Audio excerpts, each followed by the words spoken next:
Assalamualaikum warahmatullahi wabarakatuh.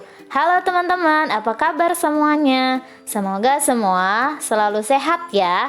Hari ini kita akan belajar PKN tentang hak, kewajiban, dan tanggung jawab. Yuk, disimak baik-baik.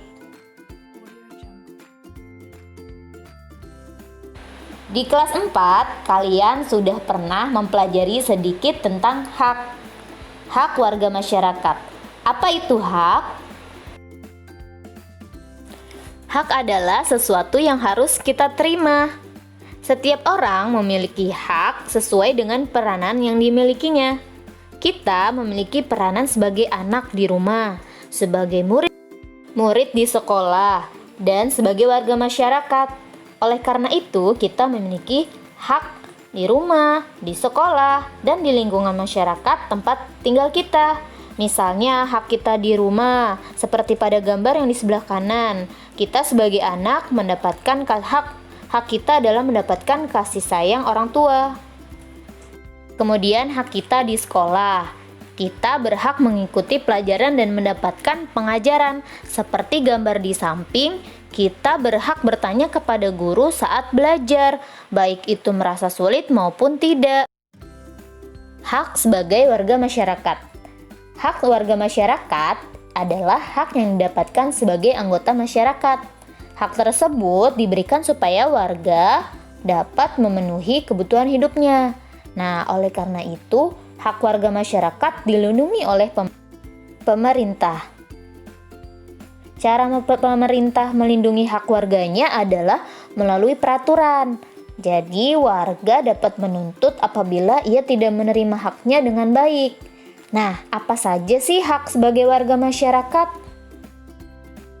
Yang pertama, hak kita sebagai warga masyarakat yaitu hak untuk berpendapat di depan orang banyak.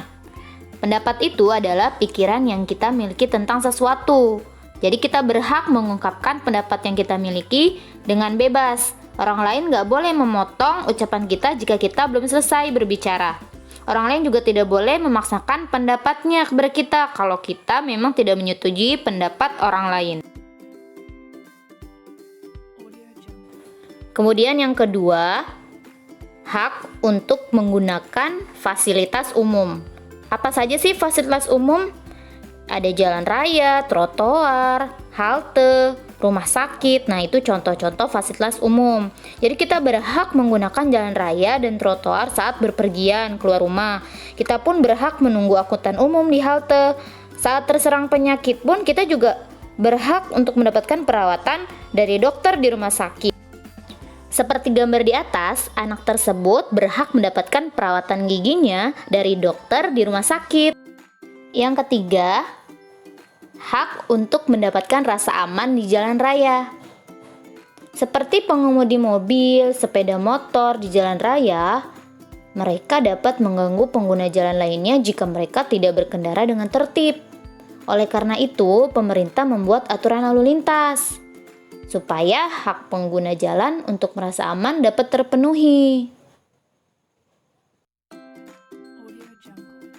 Kemudian yang keempat, hak untuk menganut agama dan melaksanakan ibadah. Jadi seperti yang kalian ketahui, di Indonesia memiliki banyak 6 jenis agama. Nah, kita berhak menganut agama yang kita yakini tanpa paksaan. Kita juga berhak melaksanakan ibadah sesuai ajaran agama dengan tenang. Orang lain tidak boleh mengganggu jika kita sedang beribadah. Yang kelima, hak untuk memperoleh pendidikan. Apa sih itu pendidikan? Pendidikan itu yang kalian dapat di sekolah, di tempat les, maupun dimanapun kalian belajar. Nah, melalui pendidikan kita dapat mengembangkan bakat dan kemampuan diri, serta dapat membangun dan memajukan bangsa dan negara. Tidak ada orang yang boleh menghalangi kita untuk memperoleh pendidikan itu sendiri. Kemudian yang keenam, hak untuk ikut dalam pemerintahan. Jika sudah memenuhi syarat, kita berhak mengikuti pemilu dan pilkada. Apa itu pemilu dan pilkada? Pemilu itu pemilihan umum yang bertujuan untuk memilih kepala negara seperti presiden. Sedangkan pilkada bertujuan untuk memilih kepala daerah.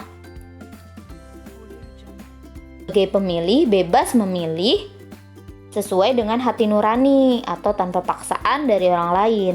Kita juga boleh bercita-cita loh jadi presiden, wakil rakyat, pejabat pemerintahan lainnya. Nah, maka dari itu teman-teman harus belajar dengan sungguh-sungguh. Baiklah, itu tadi tentang hak kita sebagai warga masyarakat. Setelah hak warga masyarakat kita terpenuhi, maka ada kewajiban yang harus dilakukan oleh seseorang. Nah, insya Allah di pekan depan kita akan bertemu lagi dengan pembahasan kewajiban warga masyarakat. Sampai ketemu minggu depan ya, insya Allah. Dari Ustazah cukup sekian. Wassalamualaikum warahmatullahi wabarakatuh.